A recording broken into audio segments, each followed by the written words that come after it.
Vamos passar para o nosso último painel, hoje da tarde, com o tema Indisciplinar os géneros e Indisciplinar as teorias. Vamos ter uma sessão com 4 oradores, Ricardo Huerta, Elisa Noronha, Carla Nepomuceno e Cristiana Tejo. Eu vou começar por apresentar o nosso primeiro orador, que é o Ricardo Huerta. Olá, Ricardo. Ricardo Huerta é artista visual e professor catedrático de Educação Artística na Universidade de Valência. É investigador do Instituto de Criatividade e Inovações Educativas. Dirige a IARI, a revista de investigação em educação artística, e também o Museu Online Museari, de que nos vai falar hoje na sua comunicação, e como podemos ver na sua camisola, museari.com, não é? Exatamente. Exato. É fundador de AVELAM, Associação Valenciana de Educadores de Museus e Patrimónios, coordena também o grupo CREARI, de investigação em pedagogias culturais, foi já investigador convidado em universidades de diversos países, na Europa, nas Américas, não queria deixar de referir também que como artista, as palavras têm um aspecto muito relevante na sua criação, com as suas exposições que ligam muitas vezes a tipografia, as caligrafias, incorporando fotografia, desenho, vídeo, etc. As suas áreas de investigação são a arte, criatividade, educação, formação de educadores, estudos LGBT, património e museus. E é precisamente disto que nos vai falar hoje o Ricardo, com a sua comunicação, chama-se Formação de Docentes em Questões LGBT, através do Museu Virtual Museari. Ricardo, tem a palavra. Obrigado, Marinela, y muchas gracias a la organización de estas jornadas. Me parece que son muy necesarias y muy adecuadas, y es un honor estar aquí compartiendo además mesa con Elisa, Carla, Cristiana. Muchas gracias. Y disculparme porque no hablo portugués. Intentaré hablar lo más calmado posible para intentar que se me entienda bien.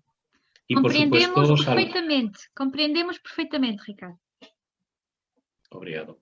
Y saludar también, por supuesto, de la organización a Fátima Lambert, a quien quiero mucho y sé que es una de las almas de este encuentro, que la verdad me ha parecido muy interesante incluso el título. No lo entiendo bien, lo de Musas de Massao, pero está bien hablar de musas, ¿no? Suena un poco ancestral. Pero bueno, entiendo que es un juego irónico, que es al fin y al cabo lo que el arte tiene también. Lo cierto es que yo quería hablaros de mi labor como docente. Yo soy profesor, formador de futuros maestros y maestras de primaria, educadoras de primaria. La mayoría de mi alumnado son mujeres, el 90% de mi alumnado son mujeres. Entonces ya hace muchos años que yo reflexiono sobre la identidad de mi alumnado y especialmente sobre la identidad de esas mujeres maestras. De hecho, tenemos un proyecto de investigación hace ya 15 años que se llama Mujeres Maestras, y es un homenaje a las docentes a través del arte y la educación, y son exposiciones que se hacen por todo el mundo.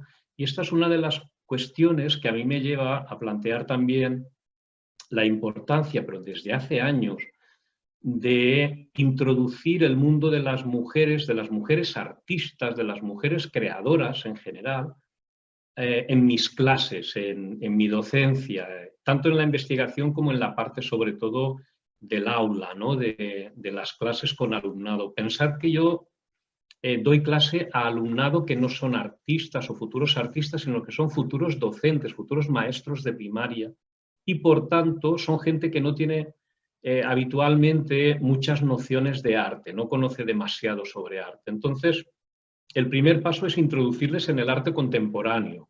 Siempre intentamos que el arte contemporáneo esté muy presente en las clases.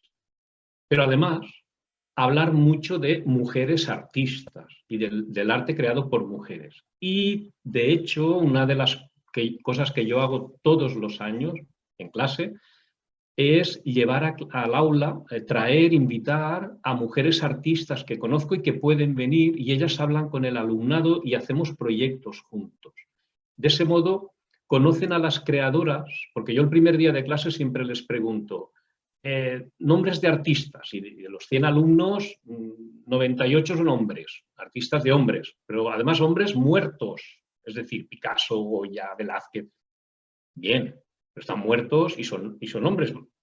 Quiero decir que no pueden venir a clase invitados porque podrían llegar. Sin embargo, sí que, bueno, siempre aparece el nombre de Frida Kahlo. Es la única artista mujer que siempre conoce el alumnado. Pero a partir de ahí empezamos un juego en el sentido de muy participativo, para que ellas detecten y busquen a mujeres artistas. Y los trabajos que se hacen, siempre el nombre de cada grupo tiene que ser el de una mujer artista. De modo que cuando finaliza el curso, mis alumnas, esta práctica la hago desde hace más de 10 años, al final conocen como mínimo 20 nombres de mujeres artistas, y además la mayoría vivas, ¿no? La mayoría de gente que está trabajando actualmente. Entonces, dentro de estas dinámicas de conocimiento y reconocimiento del arte hecho por mujeres, una de las prácticas con las que trabajo con mi alumnado es un museo online, que es un museo básicamente en el que trabajamos las cuestiones LGTB, las cuestiones de diversidad sexual. Pero yo siempre he pensado que las cuestiones de diversidad sexual y la lucha por los derechos de la diversidad sexual están muy enraizados en la tradición del feminismo, porque al final, por lo menos en común, tenemos un poco superar las cuestiones del machismo o incluso la heteronormatividad, ¿no? O el binarismo exagerado. Entonces, dentro de este juego, lo que yo les planteo a mi alumnado, que el 90% son mujeres, lo que les planteo es que entren a Museari y que busquen artistas mujeres. Y entonces, a partir de ahí, que hagan una pequeña experiencia y después, incluso en muchas ocasiones, invitamos al aula a algunas de esas mujeres. Entonces yo, si os parece bien, porque la práctica la hacemos desde hace años, Museari se creó hace 6 años, y este año además este curso ha funcionado muy bien porque una parte del curso fue online, y entonces tener un museo online a nivel pedagógico te resuelve muchos problemas, porque yo siempre he sido de llevar al alumnado de visita a museos presenciales, ¿no? A museos que son edificios y tú tienes que ir allí, desplazarte y entrar. Pero como hemos estado muchos meses sin prácticamente ni poder visitar los museos, ni tampoco ir a clase porque estábamos cada uno en su casa, pues el Museari ha funcionado muy bien. Y os quiero enseñar un poco la forma como funciona Museari, y de paso hablamos de algunas de las artistas que han sido elegidas por las alumnas o que les gusta más la obra que hacen estas mujeres, porque en Museari tenemos artistas de muchos países del mundo. Y si te parece, Marinela, a mí me gustaría ahora compartir en pantalla la página de Museari, ¿de acuerdo? A ver si esto funciona bien. Vale. Entonces, lo que yo no sé por qué ahora me está saliendo... Ah, no tenía que verme. Ah, se ha cerrado, disculpa, se me ha cerrado...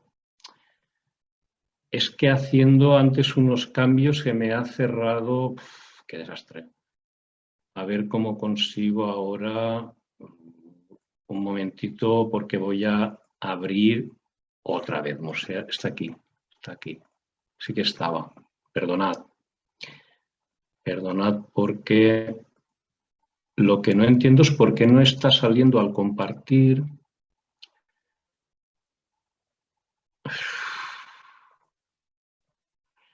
¿Vosotras estáis viendo la pantalla de Museari? Pregunto. No, ¿verdad? no. Y entonces, ¿por qué no me...? Antes sí que me ha dejado.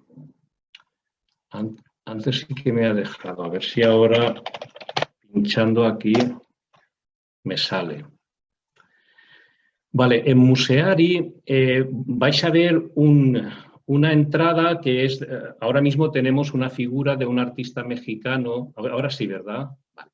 Tenemos a un artista mexicano que se llama Fabián Cháirez, es muy conocido por su reconstrucción de la masculinidad en México, y entonces él utiliza los conceptos muy masculinos de México y los transforma de una manera bastante, yo no diría sutil porque no lo es, pero sí que es verdad que cambia bastante el panorama, digamos, de la masculinidad que en este país la verdad es que tienen muy arraigado, ¿no? Un carácter así como muy masculino. Yo voy a explicaros, veréis que el menú de Museari, al final tenéis la palabra exposiciones. Entonces, si entramos aquí en exposiciones y vamos hasta ahí, veréis que tenéis la posibilidad de ir por las exposiciones de cada año. Y ahora vamos a entrar a una exposición reciente de una artista brasileña muy joven que se llama María Macedo. Y esta artista, que tiene la edad prácticamente de mi alumnado, tiene poco más de 20 años, es una artista performance, ella hace performance y tiene uno de sus performances, se llama Tálamo, y en Tálamo ella se viste con unas telas que luego va arrancándose a lo largo del performance y al final se queda prácticamente desnuda, y en esos fragmentos de tela hay frases. Por ejemplo, la que ahora se ve en la fotografía que dice ¿quién protege a las mujeres? ¿No? Hay frases incitando al público que está presente a que recoja esos fragmentos y las lea y participe de esa acción reflexionando sobre el papel de las mujeres y la forma como a veces, como siempre, son maltratadas, especialmente en un sitio como Brasil, y especialmente mujeres que en este caso son, como ella reivindica, mujeres negras, y además mujeres negras trabajadoras. Es decir, aquí hay toda una reivindicación social, que es lo que el arte de María Macedo permite a mi alumnado, a futuras maestras, trabajar estas cuestiones en el aula desde el arte. Lo que tiene el museo también es una pequeña explicación. Veréis que está, en el caso de artistas de Portugal o de Brasil, también tenemos un texto en portugués. Supongo que se está viendo ahora. Aquí abajo tenéis el texto en portugués donde explica quién es María Macedo, y después tenéis aquí una serie de obras que son las que se ven en las imágenes. El museo está pensado para verse en móvil, en teléfonos móviles, es decir, en pantallas de móvil o de tablet o de ordenador, pero básicamente móviles. Y entonces es un museo muy ágil, con mucha información, pero una información muy determinada en cada momento. Y entonces lo que tenéis también es la posibilidad de buscar más información sobre esta artista, porque siempre aparece debajo un link, un enlace para continuar buscando más información sobre María Macedo. El caso de María Macedo, porque es más reciente y es de Brasil, pero tenemos también artistas de Brasil, que son una mujer en este caso, una gran diseñadora, una gran artista del cómic, no sé cómo se llama, bande dessinée, narrativa audio de cómic. Y esta mujer, Laerte, yo creo que la conoceréis porque es una artista de Brasil muy conocida. Ella incluso tiene un documental en Netflix, que es su vida, ella cuenta su vida. Y Laerte Coutinho hizo estas viñetas para Museari y, claro, es tremendo porque es la historia de una mujer que decide dedicarse a la prostitución. Claro, llevar esto al terreno de la ironía o el juego o la broma es difícil, pero Laerte lo consigue, ¿no? O sea, cosas durísimas, ella las convierte en aspectos que son muy, muy divertidos y que permiten al profesorado tratarlo en sus clases. Estos maestros y estas maestras en el futuro podrán hablar a su alumnado de personas trans, de mujeres negras, de mujeres negras de Brasil, de la negritud en Brasil, una serie de cuestiones que yo creo que permite especialmente el arte y en este caso el arte hecho por mujeres. Volvemos a los artistas. No sé qué le pasa, que le cuesta entrar a exposiciones. Para que veamos alguna mujer más, tenemos mujeres que hacen performance. Y Elia Torrecilla, que es una artista de performance, de performance colaborativos con más gente, ella trabaja mucho en la calle con gente que normalmente está preparada para sus performances, pero también gente que participa de forma espontánea. Y esto es algo que a mí me fascina de la obra de Elia Torrecilla, porque también es una artista muy joven y entre el alumnado de la universidad, que tiene poco más de 20 años, este tipo de propuestas la verdad es que encajan muy bien, porque Elia Torrecilla además, si puede, ella viene a nuestras clases, habla con el alumnado y les hace propuestas también para artísticas. Entonces podéis ver tanto fotografías de la obra de Elia Torrecilla como entrar a sus performances en forma de vídeo. Lo que pasa es que no sé si ahora tardará mucho en cargarse, pero si os habéis dado cuenta, en realidad se trata de solamente linkar la imagen y entonces, bueno, aquí pues lo que me está diciendo es que tendrían que pedir permiso, pero aparte de eso, ya veis que en realidad todas las imágenes son links a sus performances, ¿de acuerdo?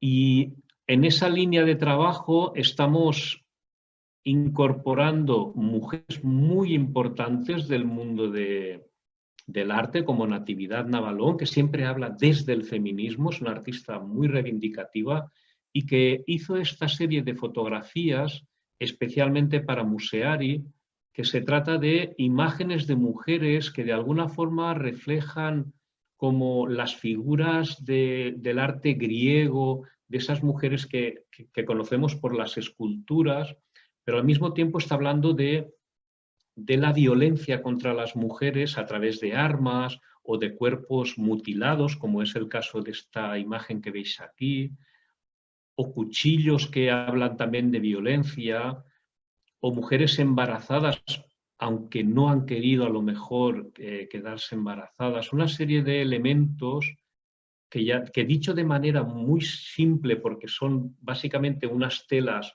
y un cuerpo de mujer, pero muy contundente, muy potente. Y este tipo de trabajos al alumnado más joven, la verdad es que le resulta muy atractivo. Aquí, por ejemplo, abajo tenéis el link si queréis consultar más obras de Natividad Navalón. Con lo cual tenemos gente de mujeres de muchas edades, una artista muy conocida que es argentina, pero hace muchos años que trabaja en Barcelona, vive en Barcelona, y que es la presidenta de la Asociación de Artistas de Cataluña, se llama Nora Ancarola, y ella en su exposición lo que nos habla es del cuerpo de la mujer a través del tiempo, ¿no? de esa presión que se ejerce sobre las mujeres a través de sus cuerpos. Y esto lo explica Nora Ancarola a partir de unas imágenes de fotografías que ella hizo de forma muy poética con su propio cuerpo y luego con una especie de reflejos. Entonces, todas estas cuestiones que planteamos en el museo, en el que participan desde que se fundó muchísimas artistas mujeres, también mujeres trans y también personas intersex, porque aquí el tema del género y el sexo a veces tampoco es tan fácil de detectar, ¿no? Pero intentamos que estén todos los colectivos LGTB representados. Y luego tenemos un apartado que se llama Museari Educa, en el que podéis encontrar, muy pensado para maestros de primaria, en el que podéis encontrar propuestas que se hacen para maestros de primaria, sobre todo a partir del bullying homofóbico o de la invisibilidad lésbica y una serie de temas que es bastante difícil de llegar a ellos, pero a través del arte y a través de un museo online, la verdad es que facilita mucho las cosas al profesorado que está a lo mejor temporadas, como ha pasado durante la pandemia, que no podían dar clases presenciales y con un museo online sí que tenían esa oportunidad. Quería mostraros Museari precisamente a partir del link y de la web, para que veáis que es un museo muy ágil y en este momento ya tenemos más de 70 exposiciones de artistas de todo el mundo, de más de 20 países, tanto mujeres como hombres, que están contando nuevas realidades, especialmente a través de los feminismos y las cuestiones LGTB. Y no sé si voy bien de tiempo, ya me pasé, pero 3 minutitos. Sí, deciros que este curso hemos introducido un elemento nuevo, porque no lo hacíamos así, pero este curso ya es precisamente porque empezamos online, lo hemos hecho, y es plantearles que hagan una actividad, el alumnado en España llamamos magisterio, a la formación de maestros y maestras de primaria, aquí le llamamos magisterio. Entonces, el alumnado de magisterio les proponemos que elijan una artista de Museari y que hagan una propuesta a profesorado que conozcan. Y todo esto es online, claro, entonces no hace falta ni desplazarse, ni sencillamente son acciones que son muy ágiles, muy fáciles de llevar a cabo.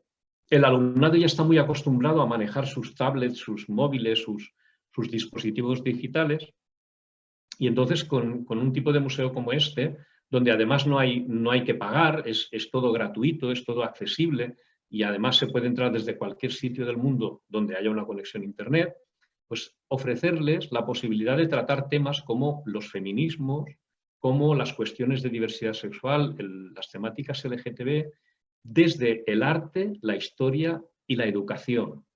Yo creo que esta labor es muy importante, y esas musas en asao que estamos planteando, en realidad lo que hay que evitar es que sean invisibles, hay que visibilizarlas, y yo creo que con un tipo de engranajes como Museari o todo lo que estamos elaborando con nuestro alumnado, permitimos hacer visible el trabajo y la realidad de estas mujeres artistas que yo siempre he valorado y que pienso que merecen más atención, más respeto y más proyección.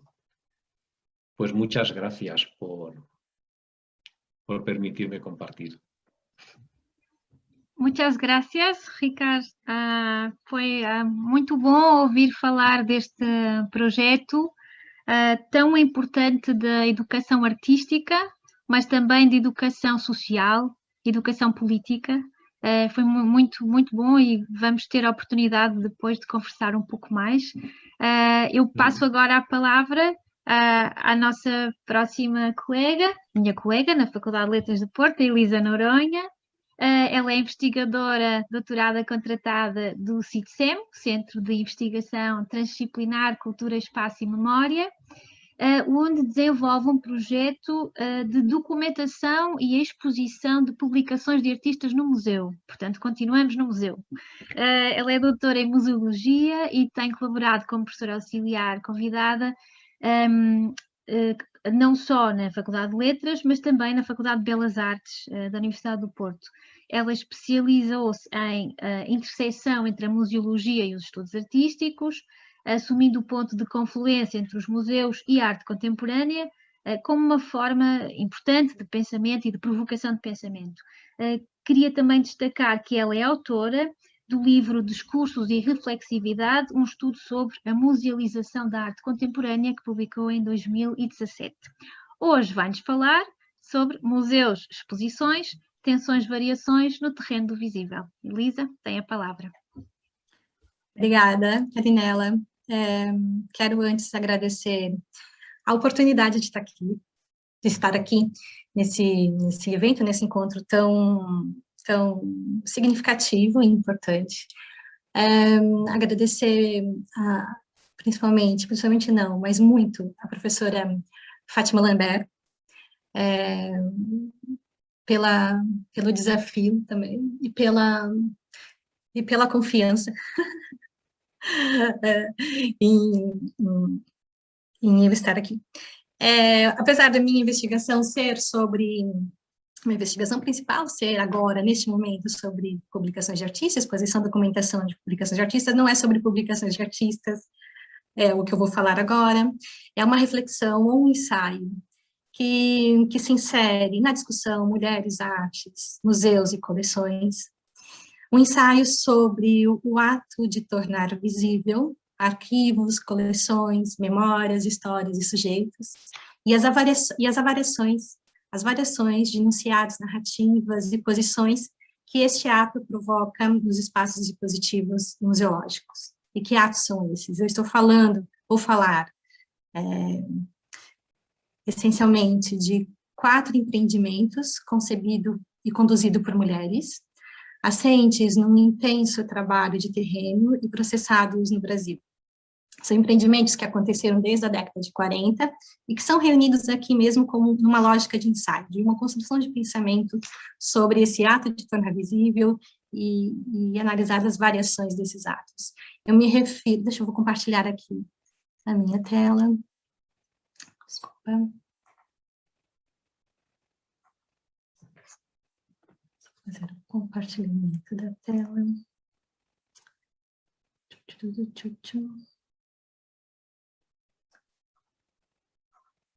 Calma que compartilhando aqui. Me refiro ao trabalho que a professora e curadora Cristina Freire fez com a coleção de arte conceitual do Museu de Arte Contemporânea da Universidade de São Paulo, ao projeto Museu da artista Mavi Betônico, em especial a edição desse projeto na 27ª Bienal de São Paulo, em 2006. Há uma obra da artista Carla Zaccarini, de 2014, intitulada Elementos de Beleza, um jogo de chá, não é apenas um jogo de chá, e uma exposição, que não tem data, mas realizada em 2018, chamada Mulheres na Coleção Mar, realizada pelo Museu de Arte do Rio de Janeiro. Eu vou falar, então, um pouquinho de cada uma delas. Bom, primeiro, tem que dizer, o Museu de Arte Contemporânea da Universidade de São Paulo, ele foi fundado em 1963, e apesar de ser criado como um museu de arte programaticamente moderna, e dos diversos entendimentos sobre as prioridades de um museu de arte na universidade, o MAC-USP vai assumir durante toda a sua história um comprometimento com a arte da atualidade, com a arte contemporânea. Comprometimento este que foi orientado por dois princípios. A representação histórica da arte contemporânea, principalmente a arte contemporânea brasileira, e a relação intensa com os artistas. No que diz respeito ao princípio de relação com os artistas, se por um lado o MAC-USP enfrentou durante toda a sua história uma certa inércia da universidade em reconhecê-lo como um dos atores produtores de conhecimento em seu projeto institucional, por outro lado, foi desde sua fundação considerado pelos artistas um colaborador e potencializador da criação artística contemporânea. Tanto que na primeira fase de sua história, o MAC-USP encontra no estabelecimento da relação colaborativa com os artistas contemporâneos a sua forma de atuação e posicionamento.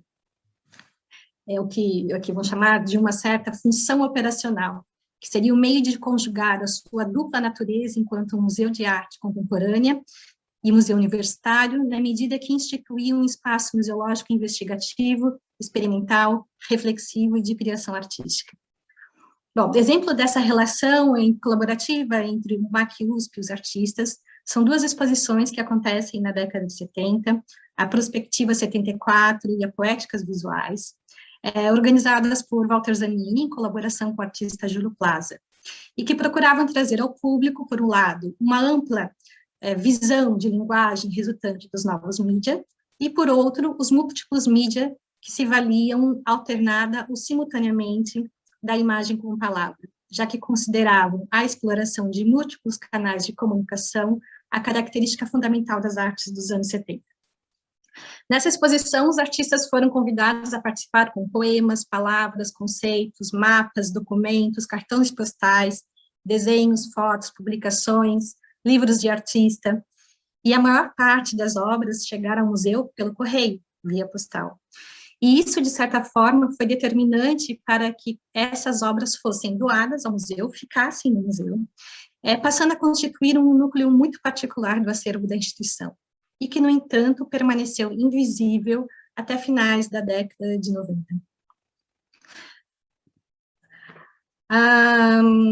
Invisibilidade esta, que é questionada e tensionada, então, por Cristina Freire, professora titular e curadora do MAC-USP, na realização de um projeto que iniciou no início da década de 90, intitulado A Estética do Processo, Arte Conceitual no Acervo do Museu de Arte Contemporânea da USP, Levantamento e Pesquisa. Esse projeto centrava-se, então, num conjunto de obras, vestígios nada invisíveis ou desmaterializados que o museu guardava, procedente das exposições conceituais ocorridas na década de 60, principalmente as exposições Prospectivas 74 e Poéticas Visuais. Este conjunto de obras, designado inicialmente como coleção documental conceitual, possuía um destino errático dentro do museu, transitando da biblioteca para os corredores anóditos da instituição. Contudo, o que Cristina Freire o que ela constatou, foi que aquela errância daqueles objetos não se resumia à falta de espaço físico para aquelas obras, e sim à indefinição do seu lugar simbólico dentro do próprio museu. A pesquisa, então, partiu de um levantamento exaustivo e sistemático daquela coleção, o que envolveu um estudo em profundidade dos artistas e das condições socioculturais e políticas das realizações de tais obras, além da análise de contextos de suas eventuais exposições. Partia também de uma reação emergencial que consistia em criar todo o aparato necessário para aquilo que era definido como documento fosse visível como obra. Uma vez assegurada, então, a legitimidade dessa coleção, a segunda etapa seria desenvolver metodologias específicas para análise e interpretação da mesma, o que vem acontecendo desde então com a realização de exposições e assim como procedimentos próprios referentes à sua catalogação, conservação e exposição. Museu, um projeto da artista Amábel Betônico. A Amábel Betônico é artista, pesquisadora, professora associada da Escola de Belas Artes da Universidade Federal de Minas Gerais. Muitas de suas obras são criadas, construídas em diálogos com arquivos, bibliotecas, museus. A Amábel utiliza diversas mídias, como gravuras, publicações, palestras, para discutir, tensionar limites entre o material histórico e a invenção, evidenciando como a informação pode ser construída e continuamente retrabalhada. Ativar e construir arquivos ou reorganizar coleções e conceber instituições para incorporar coleções e permitir sua visibilidade são ações desse projeto.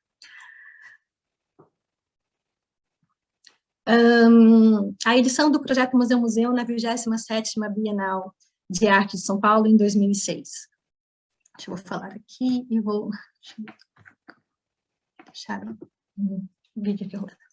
Bom, criado em 1955, o arquivo Wanda Svevo destina-se ao arquivo da Fundação Bienal de São Paulo, destina-se a organizar, preservar e difundir a documentação gerada a partir da realização dos eventos bienais de São Paulo. O arquivo recebe este nome como uma homenagem à sua fundadora, Wanda Svevo, que foi secretária-geral da Bienal e tragicamente faleceu numa viagem em missão à 7ª Bienal rumo a Lima, em 1962.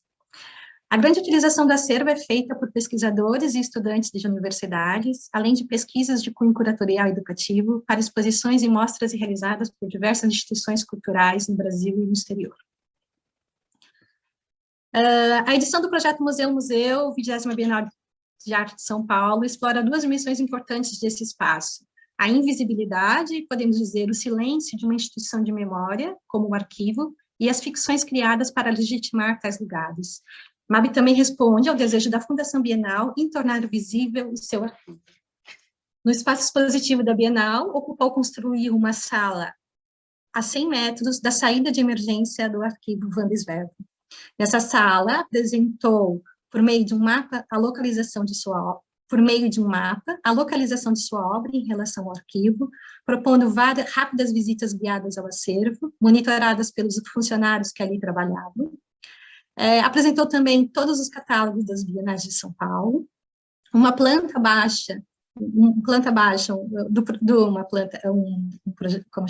projeto do arquivo, desenhada por um ex-funcionário da Fundação Bienal, e o que eu considero mais interessante, uma coleção de perguntas frequentes feitas por pesquisadores e curiosos, dirigidas tanto ao arquivo Wanda Svevo, como à própria Fundação Bienal, tornando visível o que é normalmente procurado, as demandas e entendimentos gerais que se tem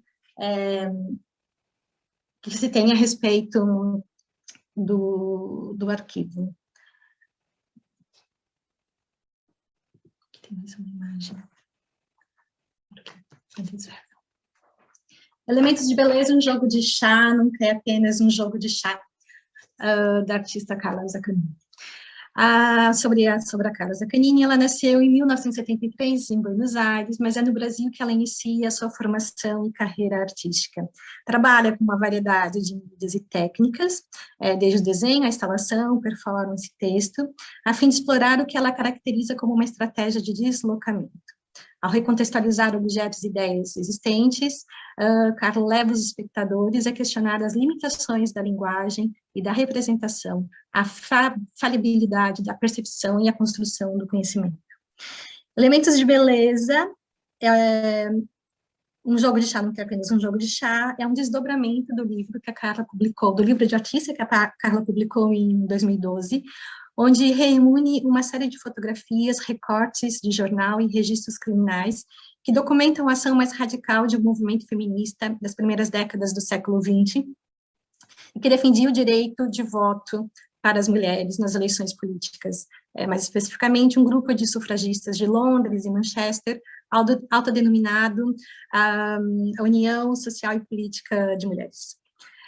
Essa ação radical materializava-se, por exemplo, com jogar de ácido em caixas de correio, cortar as linhas de telégrafo, ataques diretos ao meio de comunicação interpessoais mediados por estruturas e controles estatais. Partir janelas, vitrinas de residências de políticos, prédios públicos, lojas, o limiar entre o público e o privado com gesto de destruição do protecionismo e a propriedade, ligando a luta de classes trabalhadora à luta feminista pela emancipação e autodeterminação. Também destruíam itens de valor cultural e beleza, entre os quais obras de arte. Em elementos de beleza, a Carla faz referência a estas obras que foram escolhidas por essas mulheres, dispondo um conjunto de 29 molduras vazias aplicadas em vinil diretamente sobre a superfície de parede. Essas molduras têm as mesmas dimensões das pinturas atacadas pelas sufragistas. A obra é acompanhada por uma série de textos disponibilizados em audioguias que fazem conjecturas sobre o que teriam motivado as artistas a escolherem os quadros, apontando para as possíveis relações entre os elementos figurados e o corpo de danos causados às pinturas. Eu vou compartilhar aqui um dos áudios que acompanha a exposição e que relata um dos ataques feitos. Nesse caso, a obra Vênus ao Espelho, de Velázquez. Deixa eu só aqui compartilhar o áudio.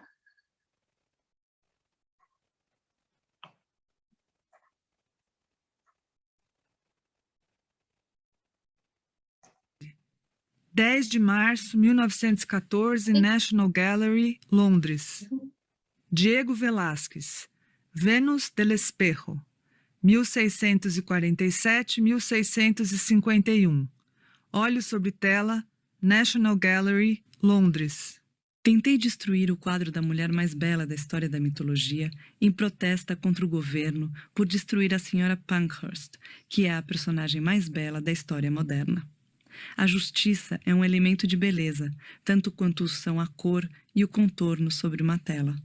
A senhora Pankhurst busca justiça para as mulheres e, por esse motivo, está sendo assassinada aos poucos por um governo de políticos iscariotes. Se houver um clamor contra o meu ato, lembrem-se de que tal clamor é uma hipocrisia, enquanto se permitir a destruição da senhora Pankhurst e de outras belas mulheres vivas, e que, enquanto o público continuar permitindo a destruição humana, as pedras lançadas contra mim pelo estrago dessa pintura serão, cada uma delas, uma evidência de farsa e hipocrisia, tanto artística como política e moral. O trecho continua, mas nesse autoguia o que a Carla faz, ela lê o depoimento da Mary Richardson, que foi a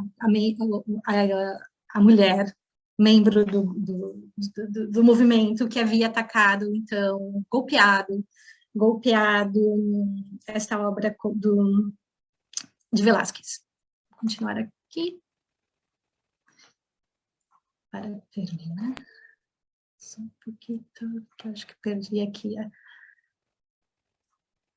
Ah, não, tá certo. Com elementos de beleza, a Carla trata principalmente de destruição ou transformação de obras de arte, mas também sugere a destruição da construção prévia de uma noção idealizada de mulher e a construção do gênero de forma mais geral, que é sempre destrutiva ou violenta, e torna fisicamente visível ao público da sua instalação uma das dimensões desse ato de violência, a escala do corpo e os passos de confronto e enfrentamento, a relação corporal com a obra e o ato potente de protesto. Tem mais uma instalação que foi realizada em vários museus, em vários lugares, e essas são alguns dos lugares que foram... Aqui uma imagem.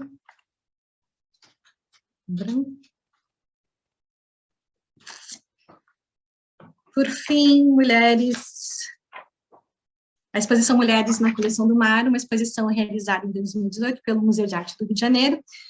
Essa exposição ela é realizada no âmbito do Festival Mulheres do Mundo, um evento que aconteceu pela primeira vez no Brasil esse ano. Só uma nota aqui, o MAR ele foi fundado em 2013, e apesar de ser criado com a perspectiva de ser um museu inclusivo, em um período em que as políticas de enfrentamento das desigualdades e de inclusão de minorias alcançavam patamares de visibilidade, em sua coleção inicial, as mulheres estavam subrepresentadas, com a presença apenas de 10%. Mulheres na Coleção do Mar, então, torna visível e realiza, assim, como uma certa reação e agência de transformação desta realidade.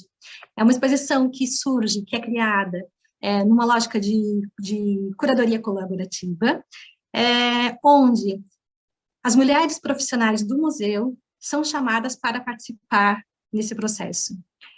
Aqui eu tenho um depoimento de uma das responsáveis pela condução desse processo.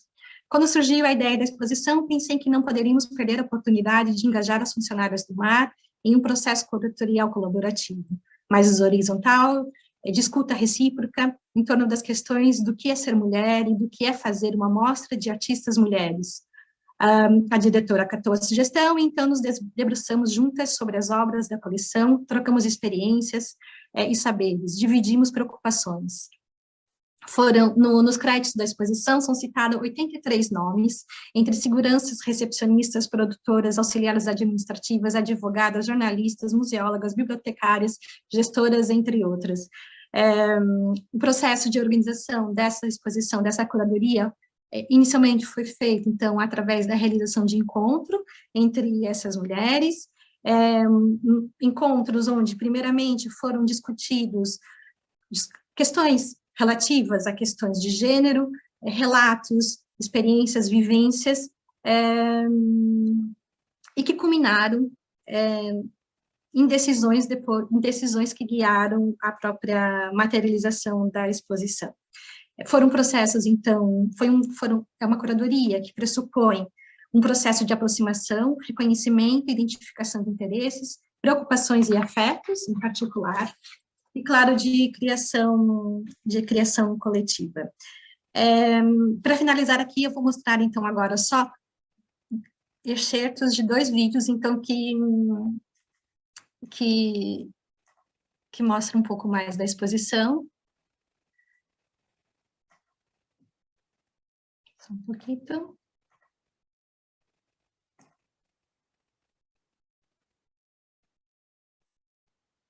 Ecoou criança nos porões do navio, ecoou lamentos de uma infância perdida. A voz de minha avó ecoou obediência aos brancos donos de tudo. A voz de minha mãe ecoou baixinho revolta no fundo das cozinhas alheias, debaixo das trouxas, roupagem suja dos brancos, pelo caminho empoeirado rumo à favela. A minha voz ainda ecoa versos perplexos com rimas de sangue e fome. A voz de minha filha recolhe todas as nossas vozes, recolhe em si as vozes mudas caladas, engasgadas nas gargantas. A voz de minha filha recolhe em si a fala e o ato, o ontem o hoje, o agora. Na voz de minha filha se fará ouvir a ressonância, o eco da vida, liberdade.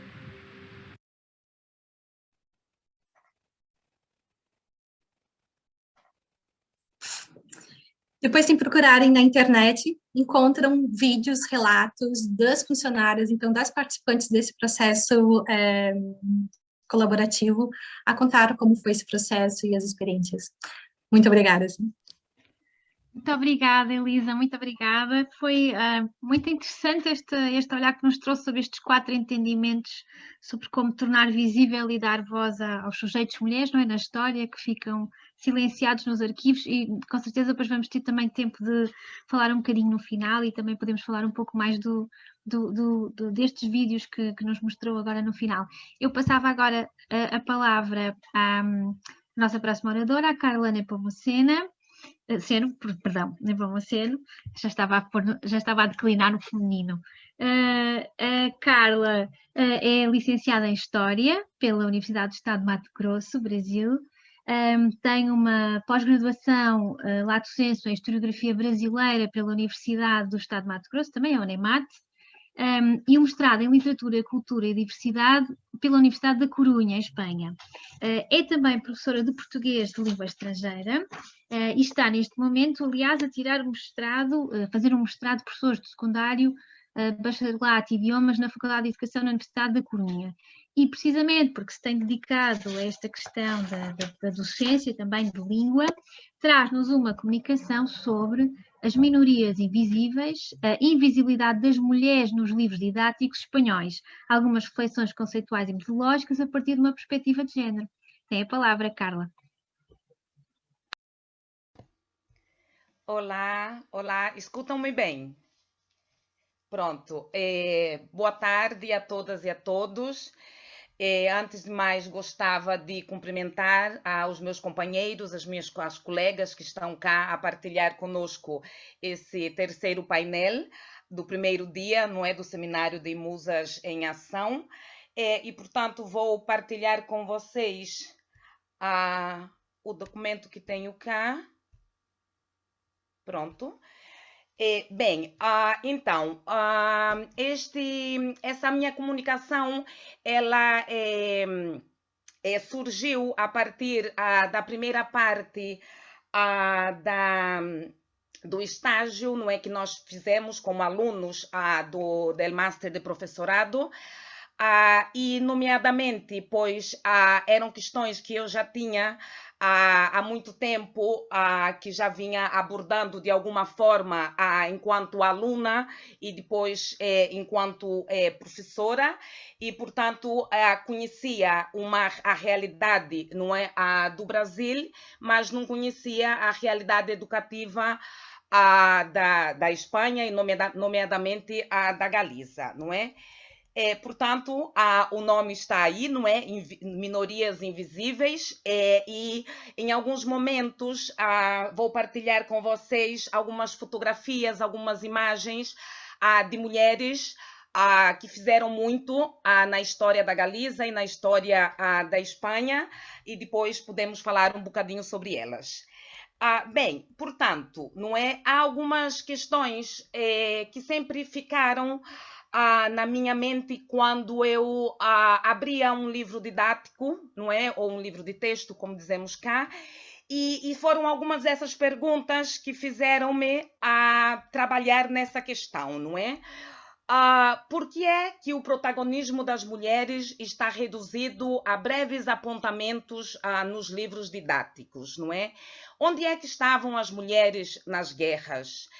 Onde estavam as mulheres na conquista de América, não é? As mulheres estiveram sempre recluídas ao âmbito doméstico. Então, são perguntas e são questões que, apesar de que nós temos aí um avanço em relação à questão da visibilidade e de trabalhar a questão de gênero, sabemos que ainda há muito por fazer, não é? Portanto, deixo cá para vocês algumas imagens de mulheres galegas, não é? Bem, portanto, este modelo, não é, a construção das narrativas históricas em relação ao papel da mulher, é um modelo antropocentrista, não é, na construção dessas narrativas, e o que fizeram foi pôr a mulher sempre num segundo plano, não é, repleto de invisibilidade, de silêncio, e provocando com isso a construção da figura feminina submissa, impotente, sempre relegada a estar no âmbito privado. E tudo isso contribuiu para essa invisibilidade, não é, da mulher em todos os âmbitos da sociedade e, consequentemente, a não inclusão da figura feminina nos livros didáticos. Nesse caso, não é, nomeadamente, falo dos livros didáticos de história, não é? Depois, é preciso reconhecer que as mulheres, como sujeitos da história, e, portanto, tratar de desconstruir essa visão privilegiada da figura masculina como sujeito que fez e que faz a história. E, com isso, será possível evidenciar que as mulheres participaram e participam ativamente na construção histórica.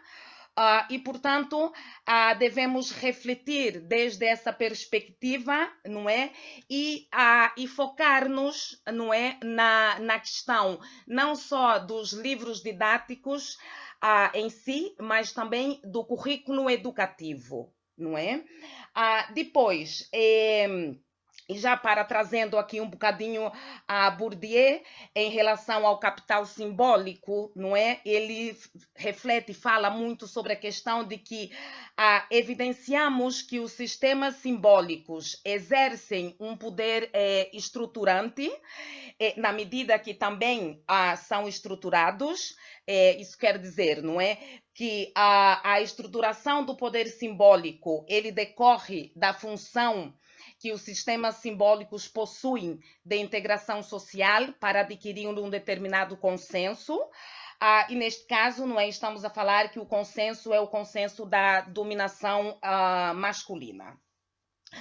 Portanto, é necessário, é preciso, não é, superar tudo isso, desprendendo-nos de um longo e eficaz aprendizado que, infelizmente, ainda faz-nos olhar os discursos apenas como um conjunto de signos que se referem a determinados conteúdos, carregando tal significação quase oculta, dissimulada, distorcida e intencionalmente deturpada. É necessário reflexionar sobre o próprio discurso implícito que ainda está em funcionamento. Tais representações concretas e vivas invisibilizam o papel da mulher na história e, por conseguinte, também é necessário reflexionar e sustentar uma mudança discursiva e interpretativa daquilo que está por trás dos documentos históricos. Bem, passo-vos para a questão, não é, do currículo. E deixo-vos também para quem conhece Santiago de Compostela, a imagem, não é, de uma estátua que está no centro da cidade velha de Santiago de Compostela. E depois, não é, quando falamos da questão do currículo, não é, observando o currículo espanhol, nós verificamos dentro do sistema educativo, não é? Houve muitas e muitas leis educativas. Agora mesmo estamos num processo de implantação de uma nova lei educativa. E quando nós olhamos para o currículo, nós nos encontramos com determinados artigos que falam de promover a igualdade entre homens e mulheres, de promover o respeito, de promover a discussão da questão de gênero, não é? Então, eu deixei cá, por exemplo, um excerto de um decreto que é da educação secundária, que é da ESO, mas temos cá também a do bacharelato, não é? Onde também recolhe esses objetivos de promoção, de promover a igualdade de direitos e oportunidades. Mas quando nós abrimos os livros didáticos, nós não encontramos a figura feminina, não é? Ou quando encontramos num pequeno apartado, quase como que uma imagem solta, sem ter nenhum nexo, sem ter nenhuma explicação, e tampouco, não é? Isso não é generalizando, mas em determinados momentos, tampouco é que o professor, não é? Ou o docente tem a intenção de trazer para a sala de aula outros recursos para poder trabalhar a questão do papel da mulher ao longo da história ou de um determinado período histórico, não é? Pronto, depois, então, essa construção dessa narrativa, não é? Ela esteve sempre aí centrada, não é? Mais ou menos nesses 3 eixos, androcêntrico, patriarcal, onde o sujeito histórico é o sujeito masculino, a figura feminina, a figura masculina.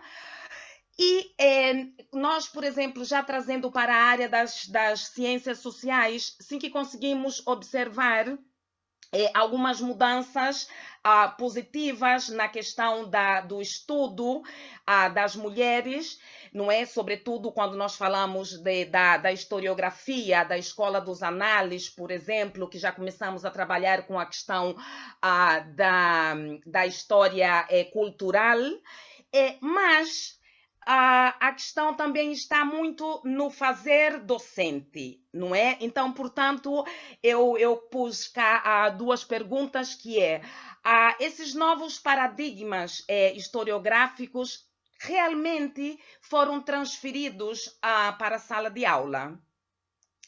As mulheres, elas são tidas em conta como sujeito histórico, ou nós continuamos a estudar uma história meramente androcêntrica, não é? São questões que nós precisamos refletir, não é? Sobre tudo isto.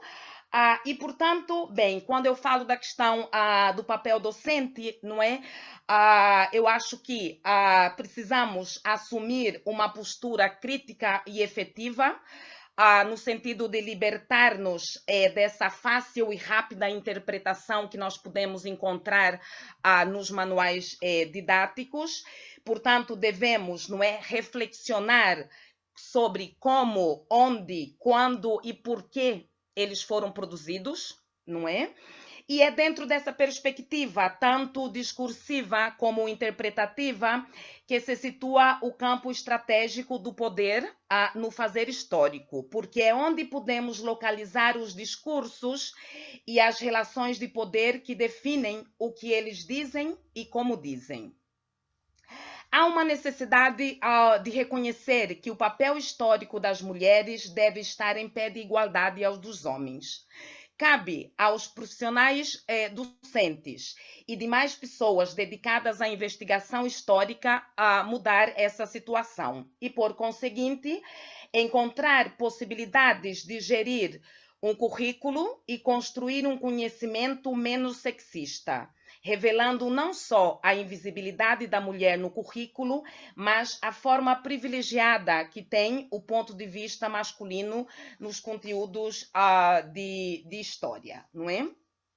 Há alguns livros que eu estou a ler para a minha dissertação do mestrado, de alguns professores da Universidade Aberta de Barcelona, que falam e que reflexionam, não é, sobre essa questão, não é? O que é que nós estamos a fazer para além de termos a questão do currículo, mas nós, enquanto professores, quando estamos na sala de aula, estamos a fazer efetivamente algo para cambiar isso ou não? Não é? Qual é o nosso papel? Porque, por vezes, é fácil seguir, não é, o currículo e, consequentemente, seguir o livro didático, não é? Mas, claro, nós precisamos entender que ainda há muito por fazer em relação a tudo isto, não é? Eu pus essas fotografias a propósito, porque fiz um trabalho com esses alunos, e foi muito interessante porque quando falei da imagem de Santiago de Compostela, que está cá, que todas as pessoas que vão a Santiago de Compostela passam por essa alameda, veem essas estátuas, e quando eu perguntei aos alunos, eles não sabiam dizer-me quem eram essas mulheres, quem foram essas mulheres, o que é que essas mulheres fizeram num determinado momento histórico, não é? E, inclusive, outras mulheres que cá estão, por exemplo, como a Isabel Sendal, que agora mesmo escutamos falar muito dela, porque acaba de inaugurar-se em Madrid um hospital que leva o seu nome. Mas muitos galegos não sabem que ela era galega e não sabem o que é que essa senhora fez, não é? Então, portanto, também é uma questão de verificar no currículo como é que nós trabalhamos a microhistória, não é? Com os nossos alunos, para depois chegarmos na macrohistória. Então, portanto, eu falo de revolução, da Revolução Russa, eu falo da Primeira Guerra Mundial, da Segunda Guerra Mundial, mas eu não ponho estes conteúdos, esses temas, dentro do contexto da microhistória, não é? Então, portanto, também é uma questão que nós precisamos pensar muito. Bem, e depois já, para encerrar, que eu sou muito breve, eu acho que sim. Portanto, essa visibilidade patriarcal, ela é reforçada pelos conteúdos exigidos pelo currículo, dando autoridade e legitimidade ao papel masculino e subvertendo a figura feminina. Portanto, é urgente mudar essa concepção arraigada no currículo e nos manuais didáticos, porque a história das mulheres não deve ser trabalhada desde uma perspectiva vitimista e submissa. Todas essas questões devem vir à tona, tratando de dar visibilidade aos factos históricos que envolvem as mulheres, que papel exerceram e exercem dentro de determinados contextos e momentos históricos, e como atuavam no seu cotidiano, não é? Essa ausência da visão do gênero nos conteúdos e explicações dos livros didáticos não são capazes de proporcionar uma interação entre homens e mulheres, pelo facto de não oferecer ao estudante uma visão diferente da que levamos anos vivendo. Esse ensino de história baseado na memorização dos factos históricos, propositalmente expostos nesses manuais, não são capazes de tratar da evolução, da mudança e do desenvolvimento social. Desse modo, nos manuais didáticos analisados, o protagonismo das mulheres está reduzido a breves explicações, resumidas, sem continuidade e, portanto, não servem como complemento para situações mais gerais. Bem, portanto, falando das ciências sociais como disciplina e cujo objeto de estudo trabalha os problemas e factos que afetam a homens e mulheres, os processos de mudança que passaram e que passam a sociedade deve ter como objetivo fundamental a educação em igualdade de gênero. Por isso, introduzir as mulheres como agentes ou sujeitos de mudança nos factos e processos históricos, como sujeito histórico ativo, resgatando-as desse papel passivo e secundário que a história lhes assignou. É um desafio que temos por diante, não só para os professores de história, mas para todos os profissionais da educação. Dentro das contribuições conceituais e metodológicas da história das mulheres, devemos entender que a incorporação das mulheres como sujeito histórico nas aulas requer previamente tomar consciência por parte de todos os membros da comunidade educativa de que existe uma desigualdade.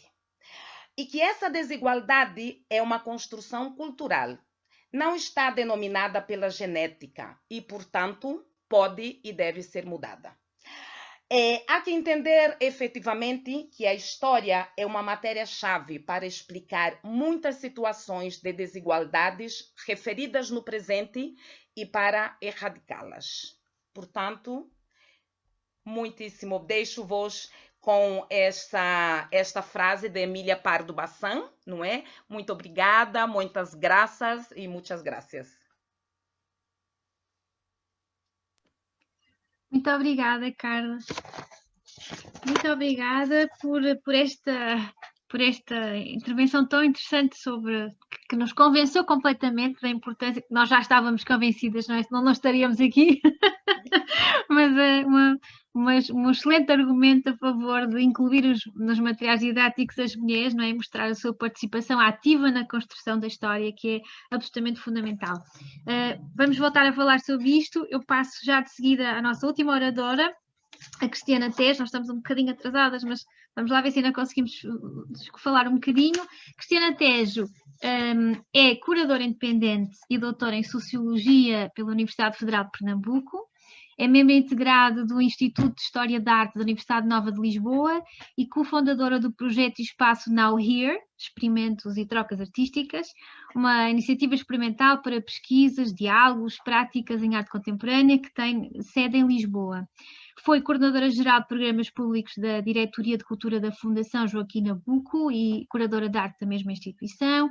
Foi também diretora do Museu de Arte Moderna Luís Magalhães e curadora da Sala Especial de Paulo Bruschi na 10ª Bienal da Havana.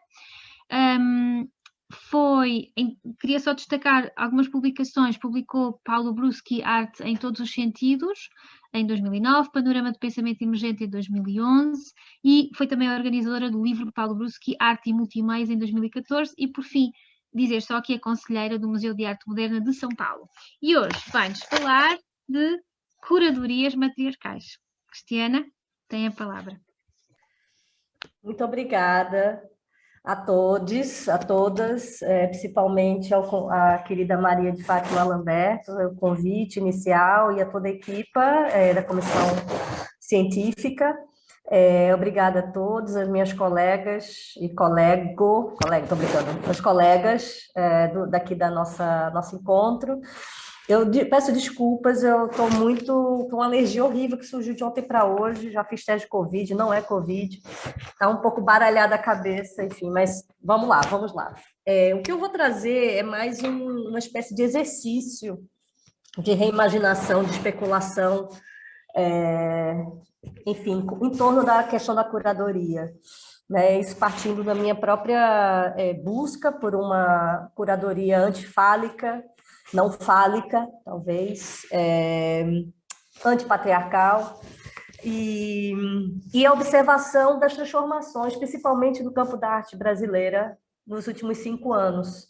Quer dizer, eu acho que, definitivamente, a discussão, né, da estrutura patriarcal e colonial, né, da colonialidade, que significa racialização e subalternização de pessoas racializadas no Brasil, entrou, finalmente, nos museus, né? Adorei, acho que todas as falas anteriores me ajudam, eu não preciso entrar muito nos tópicos, porque vocês falaram, a Elisa trouxe exemplos também lá do Brasil, né? Então não preciso falar tanto assim, mas não que isso não tivesse em pauta antes, que não houvesse exemplos antes, mas agora isso está, de fato, na esfera pública. Isso chegou, né, como, de fato, essa discussão agora pontua e pauta os projetos curatoriais no Brasil, sejam eles institucionais ou independentes. Então, nesse exercício de reimaginar o que uma curadoria, né, faz, o que uma curadora, um curador faz, e partindo, já que minhas colegas já falaram amplamente da questão mesmo da presença das mulheres ou a sua ausência nos currículos, nas coleções, enfim, toda essa busca, eu creio ser sempre importante a gente entender as estruturas que fazem com que os agentes, as pessoas que definem né? Não só as pessoas, mas as dinâmicas que definem o que é válido ou não se baseiam totalmente numa estrutura patriarcal, enfim, hierarquizada, quer dizer, é uma forma de produção de conhecimento baseada e totalmente entremeada com o patriarcado e a colonialidade do saber, né? Citando o nosso querido Boaventura de Sousa Santos, português maravilhoso. Então, eu não como binarismo, mas eu gostaria de trazer algumas palavras que eu acho que são contrapontos quando eu tento, isso aqui é totalmente especulativo, eu aproveito essas instâncias de ter colegas para trazer umas ideias que não pode virar um paper ou não, mas com certeza é a minha prática hoje como curadora, isso está em todos os projetos nos quais eu atuo. Mas, enfim, pensando então, né, a gente fala da questão antipatriarcal, e como há algum tempo eu tenho pensado sobre a questão do matriarcado, e sou uma mãe, não só de 2 gatinhas maravilhosas, mas de uma criança, de um rapaz, mas pensar também essa relação do matriarcado ou do matriarca em relação ao patriarca, enfim, novamente, é um exercício. Então, por exemplo, o mundo da arte enfim, totalmente espelha, não é, a ordem social vigente, e que, por exemplo, reproduz. Quais são os tópicos desse mundo patriarcal e colonial, né, da colonialidade? O poder, a competição, o quantitativo, a arte ao contraponto da vida, o objeto e vertical e individual, ou seja, a verticalidade e a individualidade.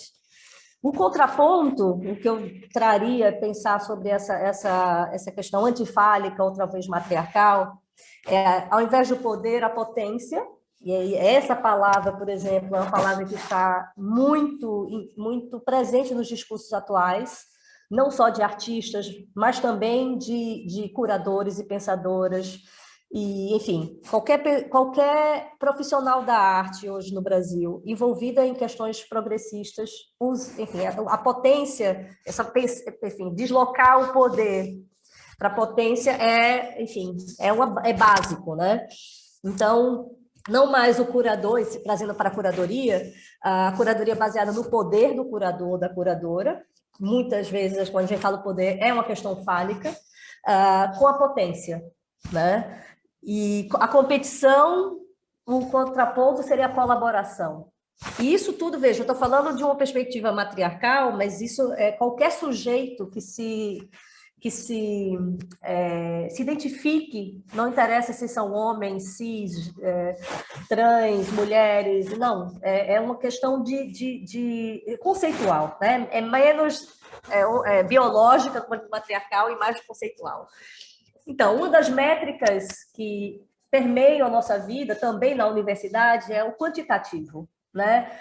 A relevância de algo é medido pelo quantitativo, quantas vezes, quanto você produz, totalmente atrelada a uma lógica capitalística e produtivista, né? Muitas vezes, eu acho que nesse momento da pandemia ficou muito claro, né? Muitas vezes, avessa a própria vida. Quer dizer, que é praticamente impossível mantermos o ritmo que já era insuportável antes da pandemia, no contexto atual em que, forçosamente, arte e vida, e trabalho e vida colidiram, né? E as mulheres, ou as pessoas que são cuidadoras de crianças, por exemplo, ou de pessoas que têm alguma dificuldade, alguma momentânea, enfim, cuidadores em geral, sentiram muito mais, né? As estatísticas já provam que em um ano homens conseguiram produzir 50% mais de papers, enquanto as mulheres diminuíram 50% de papers, né? Mas, enfim, dentro dessa lógica patriarcal, nós estamos em desvantagem. Então, eu tenho tentado pensar como é que seria se a gente substituísse, né, a quantidade pela qualidade. Como eu comentei anteriormente, essa segregação entre arte e vida, muito comum, numa maneira, né, de compartimentar enfim, as partes da vida e da arte, por exemplo, cada um no seu quadrado, é muito também patriarcal e colonialista nesse sentido. Ela é muito pautada numa forma de organização social europeia, muito mais para o norte, enfim, e que, por exemplo, não faz muito sentido em sociedades e lugares em que as coisas são muito mais orgânicas, sabe? Em que arte e vida é, de fato, um contínuo, não há uma diferenciação. E quando a gente bota arte e vida tudo junto, sem ter arte e vida, se a gente ler muito rápido, vai sair atrevida. Adoro, né? Ou seja, você atreve-se a ser insubordinado a uma lógica que é artificial, de divisão do pessoal para o profissional, do individual para o coletivo. Outro nome, enfim, que também permeia, outro aspecto é a questão do objeto. Né? Nós, como investigadores, nós nos deparamos com objetos. Né? Pessoas se transformam em objetos de estudo. Uma perspectiva matriarcal, ou não, ou antifálica, ou antipatriarcal, poderia ser a gente pensar nos sujeitos, mesmo quando são objetos, os sujeitos que estão involucrados com este objeto. Digo isso porque, como uma pesquisadora, investigadora brasileira aqui já há alguns anos em Portugal, na Europa, e muito submissa, por isso que eu aceitei, eu disse, nossa, gente, eu acho que sou dessa turma. Sempre talvez por eu ser realmente muito híbrida sempre na minha própria prática, é muito difícil, às vezes, diferenciar, por exemplo, uma perspectiva. Se eu vou analisar algo na América do Sul, como é o caso de uma pesquisa na qual eu faço parte junto com a Júlia Lamone, que é a coordenadora desse projeto, e a Margarida Brito Alves, que é artista de educação radical na América Latina, nos 60 e 70, que fala sobre essa inter-relação muito orgânica entre prática docente e prática artística, de mulheres artistas mais da América do Sul, desse período. Para mim é muito difícil olhar para essas mulheres que me antecederam, que são, de alguma forma, uma certa ancestralidade nesse sentido, e observá-las totalmente de longe. Não é natural isso. Quer dizer, essas histórias dos anos 60 e 70, de ditadura, de censura, estão ocorrendo nesse momento no meu país. Estão ocorrendo nesse momento na América do Sul. Então, não é só o passado, é um presente que se reverbera. Então, é muito claro que a gente pode chegar a escrever um paper, mas eu quero dizer para vocês que eu acho que a pandemia desvelou que a gente precisa realmente repensar nossas práticas para torná-las sustentáveis. Isso significa não só ecologicamente, né, diminuir a pegada de carbono, diminuir a emissão de carbono, diminuir o consumo, mas também a nossa relação com os assuntos que nos cercam, as coisas que nos atravessam, as coisas que atravessam o nosso corpo, né? O outro aspecto que eu comentei, o vertical, né? As estruturas, principalmente as estruturas museais e estruturas culturais, ou seja, institucionais, eu diria, elas têm uma estrutura hierárquica muito forte e de verticalização, né, de tomadas de decisão, de organização. E o que eu observo, a horizontalidade é um contraponto muito interessante. Claro que a horizontalidade total é muito complexa, é muito difícil, né? Mas o que eu observo, por exemplo, o próprio exemplo que a Elisa trouxe do Zanini, o Walter Zanini, né, nos anos 60 e 70, enfim, ela apontou muito bem a questão de como ele se relacionou com a classe artística, quer dizer, apesar do Zanini ser um scholar, ou seja, ele tinha uma formação muito sólida acadêmica, né, de historiador da arte, enfim, fez toda a sua parte de mestrado doutorado aqui na Europa, estudou bastante. Apesar de todo esse seu conhecimento, a sua prática curatorial foi muito mais horizontal, se a gente observar em relação a outros curadores da época, outros diretores de museu, e por isso que é tão importante, ele é um exemplo, né, muito importante até hoje para a curadoria, a discussão de instituições culturais no Brasil e na América do Sul. Mas essa questão está cada vez mais presente, como, por exemplo, recentemente, essa chamada de ocupação da direção do Museu de Arte Moderna do Rio de Janeiro, trouxe, por exemplo, uma dupla, né? Uma mulher, uma pesquisadora, curadora negra brasileira, Kane Leison, e um curador espanhol, que está há muitos anos no Brasil e muito engajado nas questões indígenas e anticoloniais no Brasil, que é o Pablo Lafuente. Ou seja, ao invés de ser uma só pessoa, uma dupla, né? Essa questão de horizontalizar e de redistribuição do poder, não, e novamente, não é a discussão aqui não está se as exposições vão ser mais ou menos, mas com certeza elas serão, porque isso já é um ponto de partida curatorial, né? Quer dizer, da lógica curatorial. E o último ponto que eu trouxe, né, foi a questão, o vertical, e a questão do individual, que isso aí também já vem, individual, coletivo, né? Todos nós, no mundo, inclusive, né, da academia, da produção de conhecimento, a gente tem nossa marca, nossa autoria, né? É sempre estimulado essa individualização, né? Apesar de que, que bom, seria incrível se forem sempre equipes, né, trabalhando juntos, mas a gente sabe que a marca individual é muito importante, como também na curadoria. Essa assinatura, essa marca, esse brand, né, o curador como com o seu olhar. E aí, também, continuando com esse exercício de especulação, de reimaginação, de outras lógicas, quando a gente fala da curadoria, claro, tradicionalmente a curadoria é responsável por catalogar, organizar, preservar, né, mostrar obras de arte. Mas se a gente novamente desloca para essa sequência de tópicos que eu falei anteriormente, teríamos então a curadoria não só o ensejo de cuidar dos objetos, mas também cuidar das relações dos sujeitos que produzem esses objetos. Cuidar não apenas do patrimônio, no sentido do que a gente erege materialmente, mas também do imaterial, mas também de uma coisa muito mais relacional. E isso está presente por exemplo, em projetos como, eu não sei se vocês conhecem, eu adorei a apresentação do Ricardo, quando ele, né, trouxe seu projeto do museu, que é uma iniciativa chamada Casa Chama, que é uma iniciativa independente, que apoia pessoas trans, lá em São Paulo.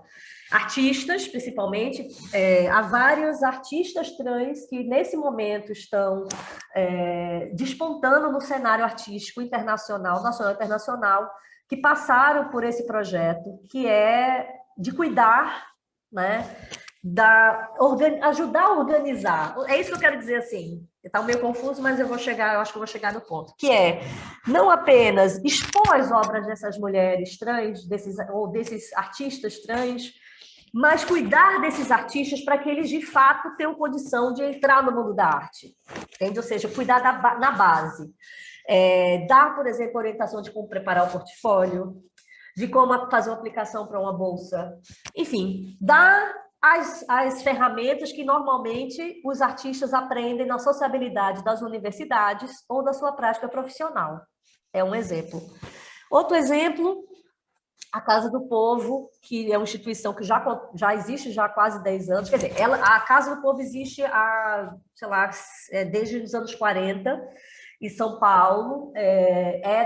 Começou como instituição progressista de judeus que conseguiram escapar da Segunda Guerra Mundial, e eram judeus de esquerda, e tiveram jornal, foi um espaço muito importante de sociabilidade e de acolhimento de judeus e da comunidade do Bom Retiro, que era localizado lá, e que passou um período, teve uma escola, teve, enfim, grupos culturais, e recentemente, há 10 anos, passou um período, na época da ditadura, foi desmobilizado e tudo, passou um período um pouco, enfim, invisível, e nos últimos 10 anos voltou com uma nova vida, a partir da curadoria de pessoas jovens, entre elas o Benjamin Serroussi, que é um curador francês que mora há mais de 15 anos no Brasil. Dessa forma, eles rearticulam eles aos poucos foram reformando o edifício, foram reformando o prédio, foram revitalizando esse acesso, porque hoje o bairro do Bom Retiro, por exemplo, não é mais um bairro de judeus, como era nos anos 40, quando foi criado, mas é um bairro que tem bolivianos, coreanos, ou seja, há muitas, uma nova leva migratória. E eles, ou seja, não é mais um lugar estritamente para judeus, mas é a partir de um judaísmo progressista que se integra, né, no tecido social, para dar um exemplo. E para fechar, porque eu vi que eu já falei muito, dou, então, assim, um convite para vocês conhecerem o Nauria, que esse espaço experimental, né, que foi citado pela Marinela, desculpa, aqui na minha apresentação, e eu vejo esse espaço, esse projeto como totalmente matriarcal, em todos esses sentidos, de entender a potência, de basear-se na colaboração, de pensar na qualidade dos encontros e das trocas e do que pode vir ou não acontecer, é antiprodutivista, totalmente arte e vida, a gente totalmente articulado nesse momento, antes até do Covid, é um espaço que surgiu por imigrantes brasileiros, mulheres e homens, e que agora já temos, ainda bem, já somos mais luso-brasileiros, mas em que havia essa questão do suporte emocional, mas também, muitas vezes...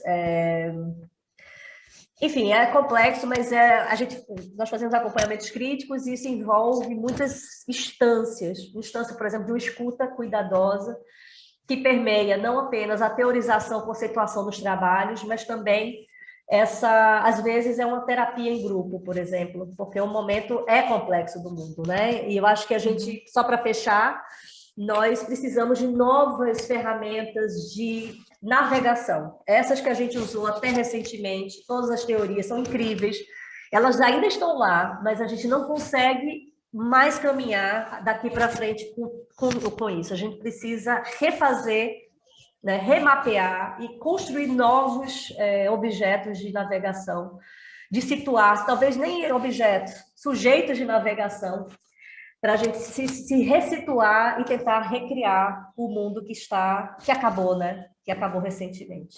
Era isso só, trazer os tópicos e muito obrigada. Muito obrigada, Cristiana, por este exercício de reimaginação, não é? De outras lógicas curatoriais, é uma perspectiva atrevida. Muito boa, Cristiana, muito obrigada. É claro que nós estamos um bocadinho atrasados, só no sentido em que ainda temos a performance do António Olaio e do Paulo Mendes, mas ainda assim eu gostava que tivéssemos 10 minutinhos para debate. Então, se acharem bem, eu colocava uma pergunta a cada um, para vocês já saberem o que é e para irem pensando, está bem?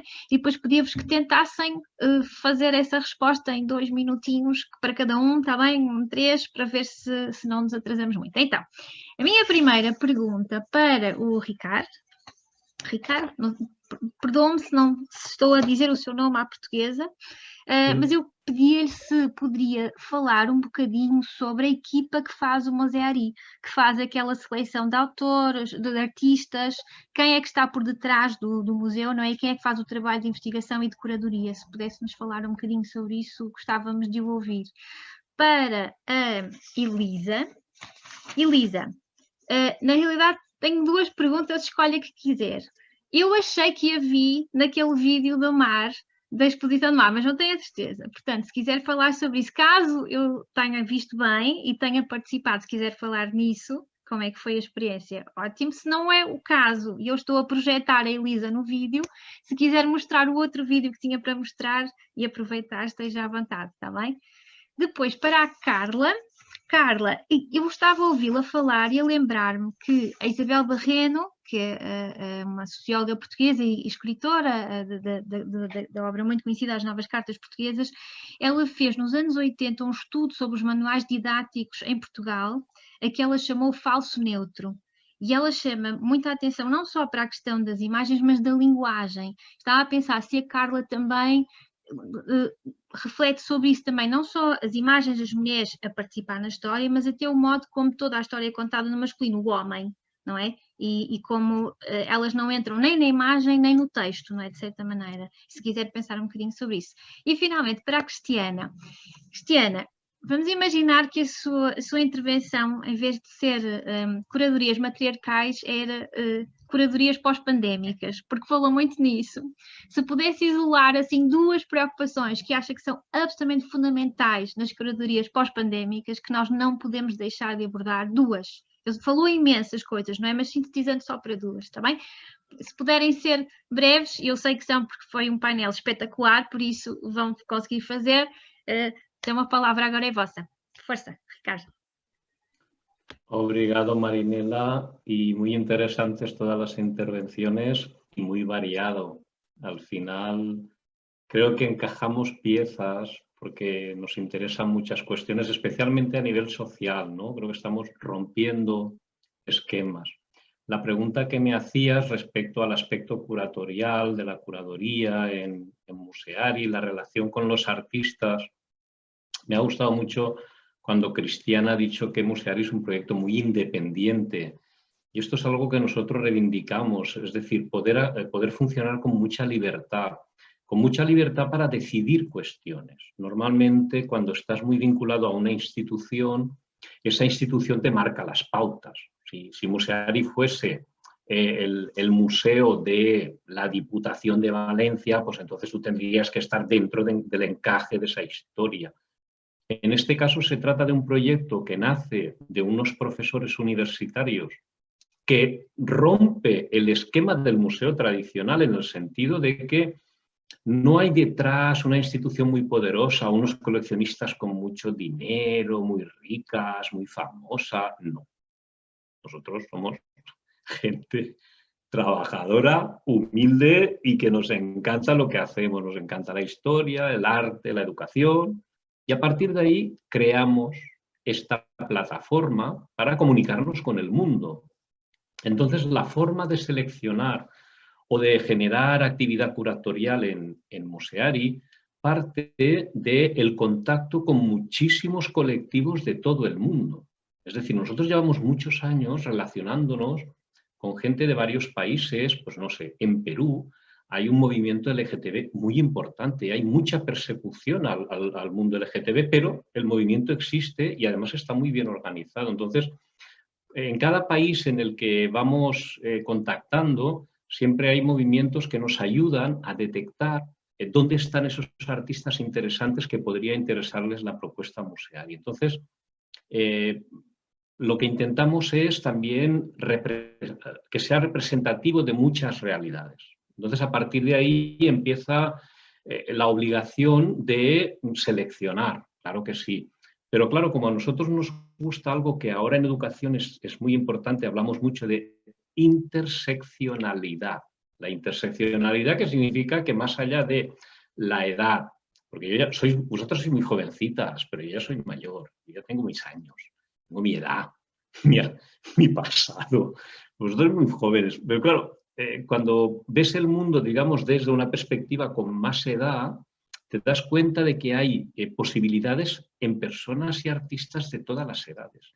Nos interesa mucho la gente más joven, pero también nos interesa lo que está haciendo la gente más experimentada. Nos interesan las mujeres, pero también nos interesan los hombres y los intersex, y nos interesa todas las variedades. Nos interesa la gente que trabaja desde una posición más cómoda, como puede ser gente que está en el mundo del arte en una situación favorable, pero también gente que prácticamente no puede ni comer, porque no tiene ni un salario, o sea, que esta interseccionalidad te obliga a, cuando preparamos anualmente el ciclo de 12 exposiciones, que esté presente la mayoría de esas variedades que pueden ser de tipo social, cultural, económico, sexual, y bueno, pues estas variedades intentar incorporarlas. Y en ese sentido, como no hay intención... Bueno, gracias a vosotros. Está bien, está bien. Elisa? Muchas gracias. Desculpa, não era eu no vídeo, vídeo. Era uma projeção. Mas mesmo que fosse, acho que mais importante aqui trazer uma voz ou mais vozes de mulheres que participaram desse evento. Então, eu vou aqui partilhar muito rapidamente um trecho do vídeo. Deixa eu só encontrá-lo aqui. Colocar. Deixa eu só confirmar se eu estou compartilhando com som, desculpa. Compartilhando com som, sim. Ok.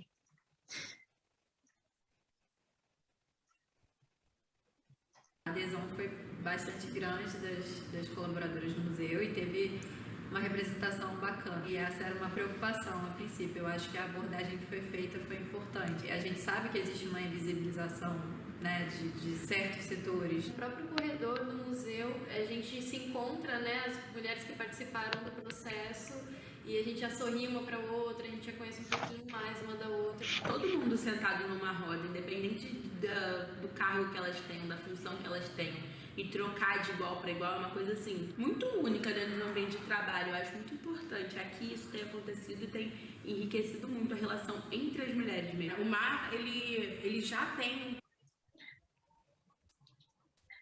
Era muito rápido esse trecho, porque o projeto, só para dizer que o projeto tem uma continuidade, ele não terminou com essa exposição, e gerou todo um processo, uma sinergia entre as mulheres dentro da instituição, e que tem frutos até hoje. E esse vídeo, de certa forma, mostra um pouco dos impactos que foi esse projeto na relação, principalmente na relação que se criou entre as funcionárias da instituição. Muito obrigada. Muito obrigada, Elisa. Carla? Sim, cá estou. Eu acho que sim, não é? É uma questão, o que eu comentava antes, que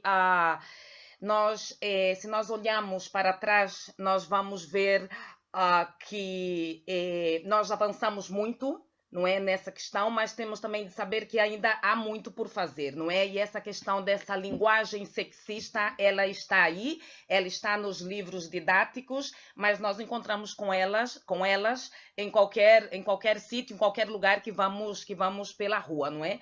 E então é uma questão também que devemos pensar, devemos refletir sobre isto e tentar fazer com que as coisas cambiem para melhor e rapidamente.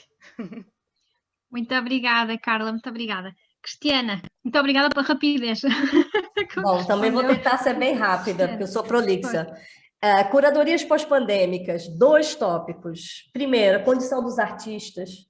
Nesse momento, há várias instituições que estão dando bolsas de participação, porque no Brasil é uma minoria absoluta que tem galerias e tem mercado. Então, entender a condição financeira dos artistas, e artistas principalmente que não são tão representados nas coleções, mas também condições psicológicas de acolher, né?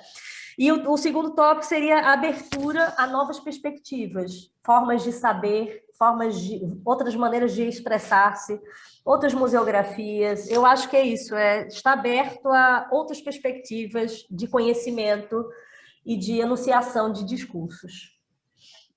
Muito obrigada, Cristiana. Muito obrigada a todos e a todas por este na realidade, a todas e a todo, por este painel. Nós temos já a seguir a performance Binóculos Divergentes do António Lai e do Paulo Mendes. Por favor, não se vão embora, fiquem para a performance. E queria só vos dizer que retomamos os trabalhos amanhã pelas 10 da manhã. Portanto, muito obrigada a este painel.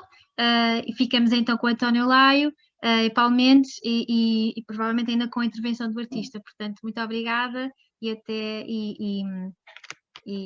um bom fim de tarde. Adeus.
adversária sai voando, que só 3 dedos tem para ser simétrica, igual à luz do sol, à luz elétrica, farol que me conduz por onde eu ando.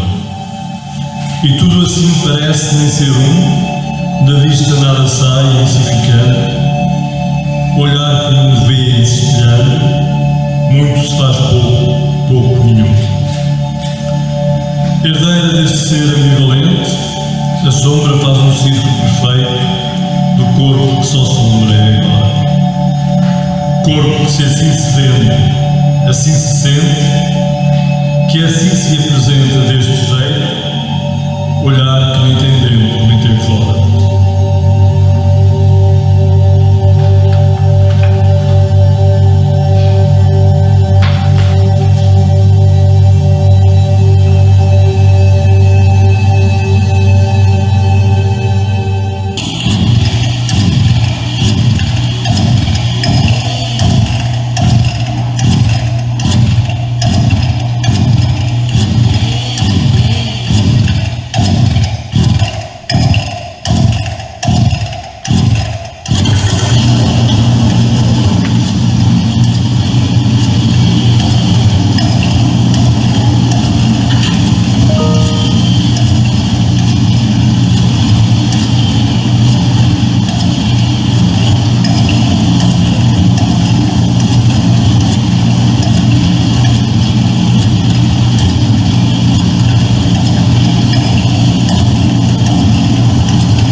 Do azul do céu não queremos saber, nem de todo o resto que está aqui.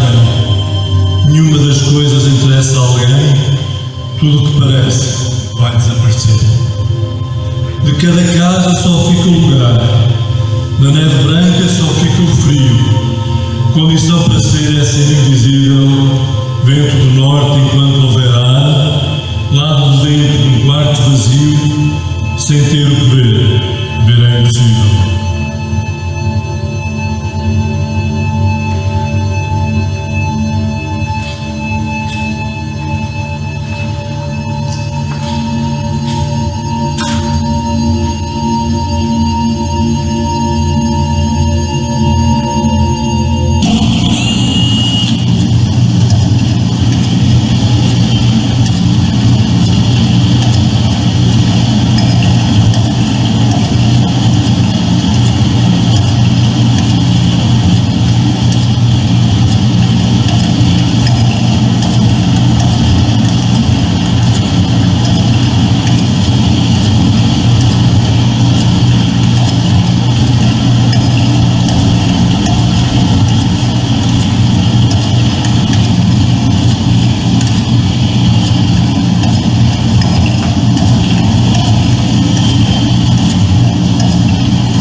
Queremos a ordem democrática, queremos a disciplina revolucionária, queremos uma autoridade não repressiva.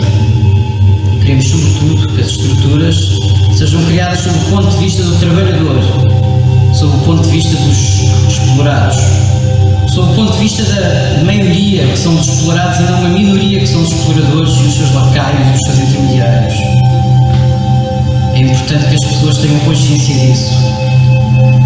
Queremos também que não haja mais ambiguidades neste processo, que se clarifique de uma vez para sempre uma MFA ambíguo, uma MFA cheia de contradições, e que tem efetivamente, através dessas contradições e dessas ambiguidades, colocado o processo cada vez mais a distanciar-se da meta final.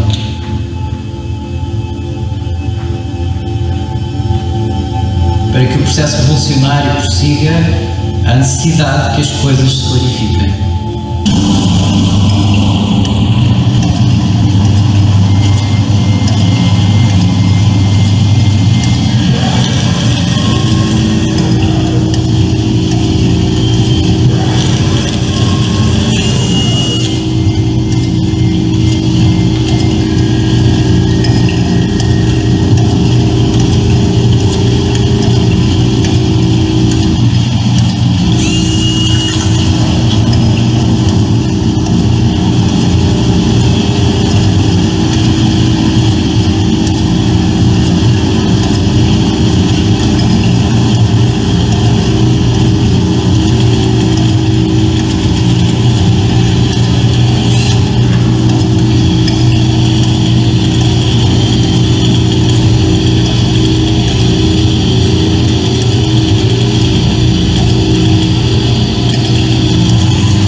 Sobra uma espada, de cada pé um pedaço de chão. Nem uma luva lhe sobra da mão, do braço esquerdo não lhe sobra nada. Estes despojos tomam o lugar da sua vida, outras vidas farão. As mesmas coisas, outras coisas são, e nem as algum iremos lembrar. Fica esta espada sem história ou memória, como cadeira em casa vazia. Espada liberta de qualquer braço, resplandecendo o seu brilho em glória, mudando no ar o som de uma fia que como lança se lança no espaço.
fazer sinais, não sei se posso continuar.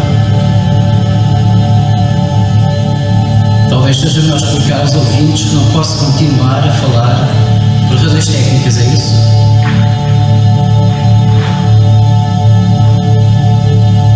Não posso continuar a falar por razões técnicas, então eu continuo daqui a pouco, poderá ser? Eu estava aqui a ser perturbado pelos técnicos que faziam sinais. Diziam que eu não podia continuar, mas eu acho que devemos entrar na casa das pessoas naturalmente, não é verdade?